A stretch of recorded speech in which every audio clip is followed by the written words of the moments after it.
cet accueil si enthousiaste, si chaleureux à mon endroit, à l'occasion de mon arrivée ici. Mais je ne suis pas surpris parce que je pense avoir toujours eu une relation très fraternelle, très franche avec l'ensemble des populations de Moyotiens, n'est-ce pas? C'est pour cela que malgré le fait que le programme de ma tournée a été un tout petit peu modifié, mais dès que les populations de Moyotiens ont su que je viendrai ce jour, elles sont là massivement. Je vous en remercie très sincèrement. Je voudrais donc dire que, comme je l'ai dit en langue, au mois de février dernier, le président de la République, chef de l'État, son Excellence Ali Bongo Ondimba, m'a fait le très grand honneur de me porter aux hautes et prestigieuses fonctions de ministre d'État, ministre de la Consommation et de la lutte contre la vie chère.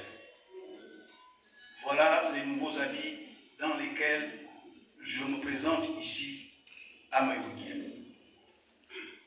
Par rapport à cela, je voulais dire deux choses essentielles.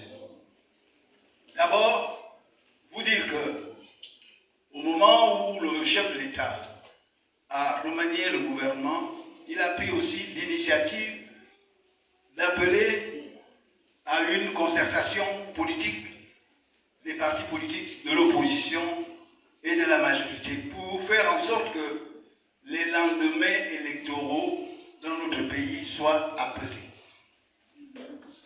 Pour cela, il a pris un certain nombre de décisions fortes, lui-même d'abord, et des décisions consensuelles qui ont été proposées à l'ensemble des partis politiques de la majorité et de l'opposition et qui ont fait consensus.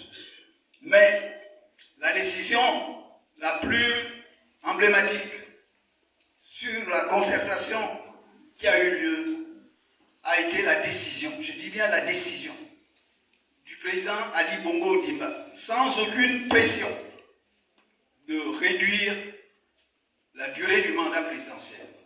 Avant, le mandat du président de la République était de 7 ans. Le président de la République de lui-même a demandé que le mandat du président de la République soit ramené à 5 ans. J'ai déjà eu à développer cela par ailleurs à Ninzik, à Bolosoville, là où je suis déjà passé.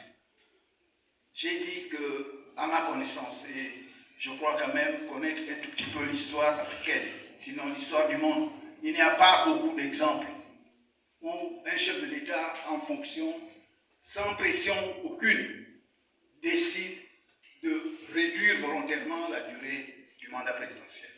Ce qu'on voit le plus souvent, c'est une volonté, je ne vais citer personne, mais une volonté ici ou là, dans notre continent, dans notre pays, de voir allonger, ajouter des mandats et faire en sorte que la durée du mandat soit prolongée. C'est donc une décision exceptionnelle que le président Ali Bongo Ondimba a prise, à savoir réduire la durée du mandat présidentiel.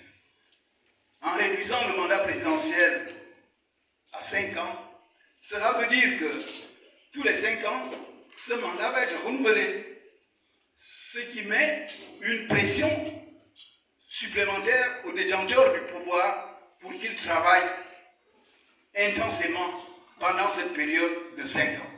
C'est donc un renforcement de la démocratie en souhaitant que le mandat présidentiel soit réduit de 7 à 5 ans. Mais ce n'est pas la seule décision qui a été prise au cours de cette concertation. La durée de tous les mandats électifs dans notre pays a été ramenée à 5 ans. Donc, le mandat du président de la République, c'est 5 ans désormais.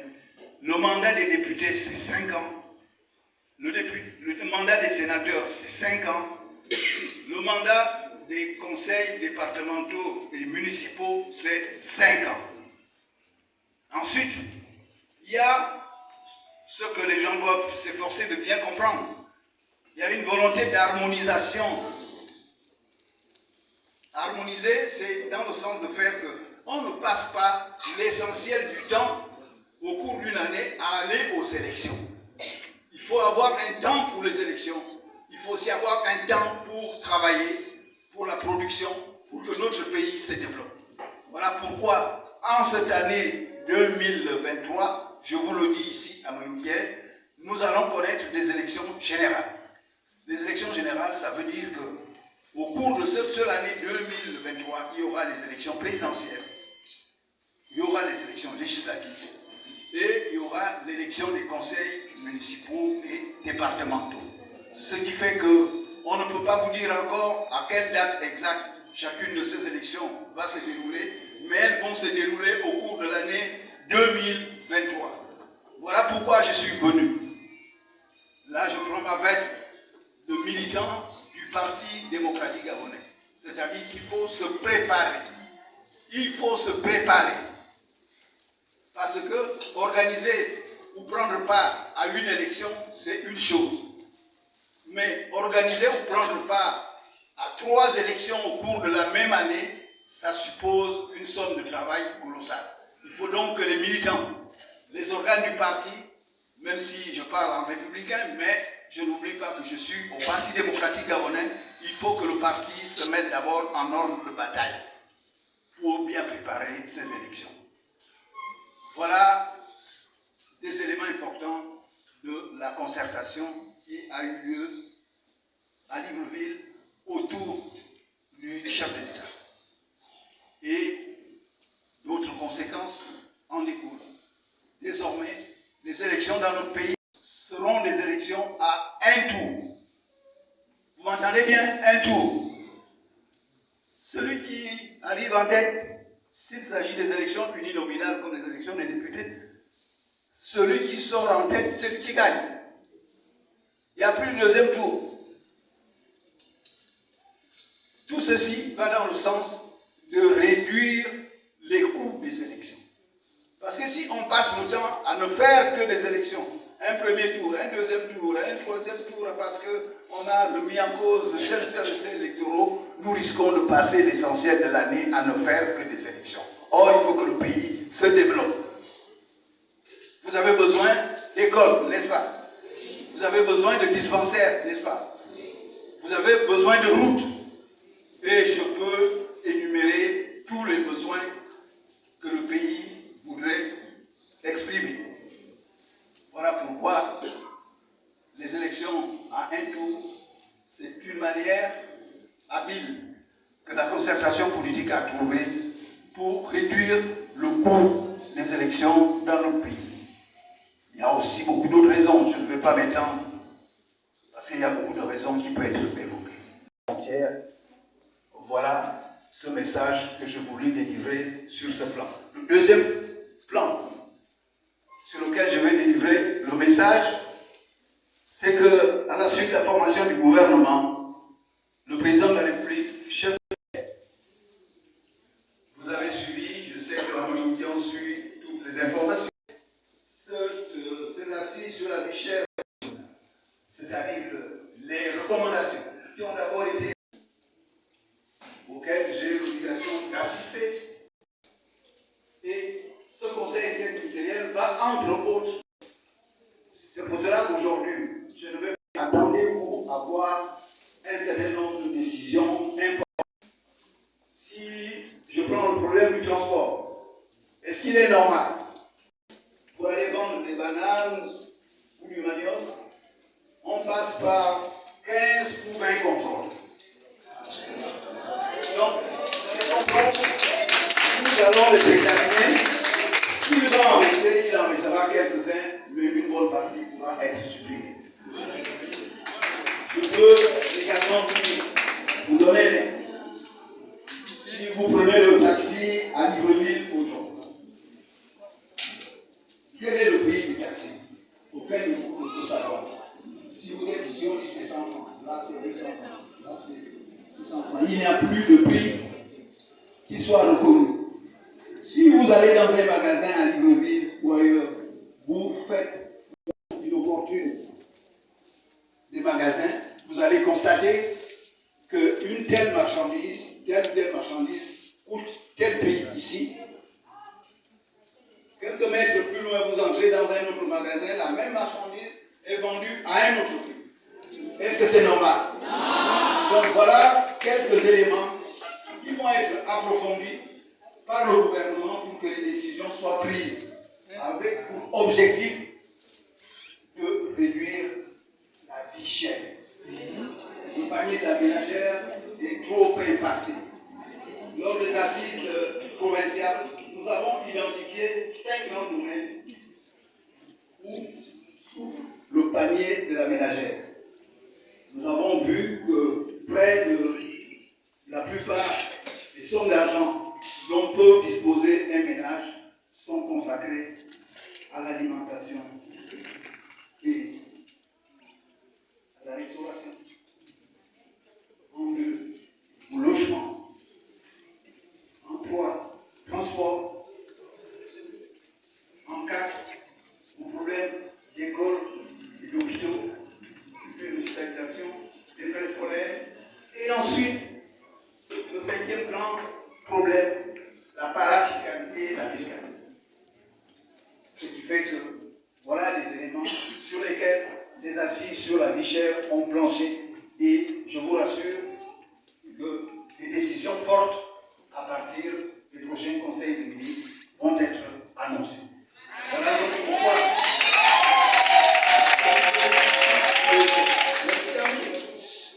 je termine parce qu'il fait chaud. Je termine en disant que je vous ai parlé tout à l'heure du fait qu'il y aura 3 élections au cours de cette année 2023. Je ne peux pas vous dire dans quel ordre précis elles vont avoir lieu. Je ne peux pas vous dire la date précise au moment où nous parlons de chacune des élections, mais elles auront lieu en 2023.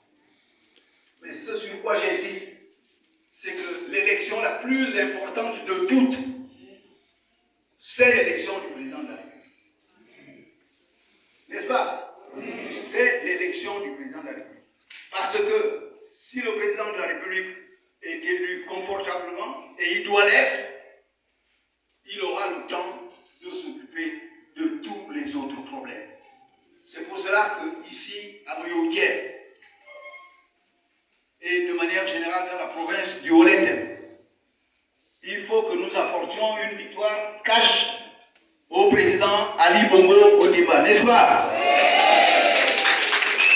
Parce que c'est un concours, il faut le dire ainsi. Nous sommes 9 provinces. Est-ce que nous acceptons que c'est nous qui sortions en 9e position? Qui accepte ça ici? Donc, nous sommes tous des camarades, aussi bien G9, G3, G4, tous sont des camarades. Mais il y a quand même l'émulation. Une émulation constructive. Nous souhaitons être les premiers. Nous souhaitons que le Haut-Lendem remporte la palme d'or au niveau du score des élections présidentielles. Voilà le défi qui nous est lancé. Et dans ce défi, pour le réaliser, j'invite toutes les sœurs, tous les frères, tout le monde à se regrouper et à parler d'une même voix. Je suis là en train de terminer la question que j'ai laissée un peu en suspens. Comment on peut expliquer que moi qui étais déjà parti au Conseil économique, social et environnemental, on peut dire que je ne vivais pas si mal. Mais le président de la République a dit non, reviens ici pour m'aider à participer à telle ou telle bataille, n'est-ce pas? Ce n'est pas que je sois plus important qu'un autre, mais tout simplement parce que le président a besoin de jeunes, a besoin d'hommes mûrs, a besoin de quelques anciens aussi, pour donner des conseils, pour bien orienter les choses. Mina mouza on fa ko bon nama ya mawo za fa ma do bana o do mo den an fo bon wo yen fa da di ne fo bon yum na ay ke tuwe ya wo ka bale Saya bermurah tu na. Abar be kuma atibale, on tourne na face. Et on saya ber qui fa bal murte. Yenga na fambe. Ma won ko bezi, ma tuba mu. Gani ba don ba tire na ba nyambo. Nyambo ko tibo ba da fa to ga ya. Ko mo boro wale. D'abord nyambo. Ya wori nyambo ko mana kan. Afumi mu man. Abi me ka ba. Kede dabi. Ma somo yu kiaba, kon bimbi ba muro ko ni covid. Abi musu bi mana kan. Ba mana kan. Ya zona o ma bi moli yawi. O nunu wa bra ba je ko fa wo ko fo. Nko mboro wale. Kan mure fiala. Be yi te na. Bon de dabi. Amu bon venir de dabi. Yo ansese. Veda abimbe nyambo renga. Idire ne bon. Bi ma bose. Simane Bobele, Douali. Simane Président Ali Bongo Limba.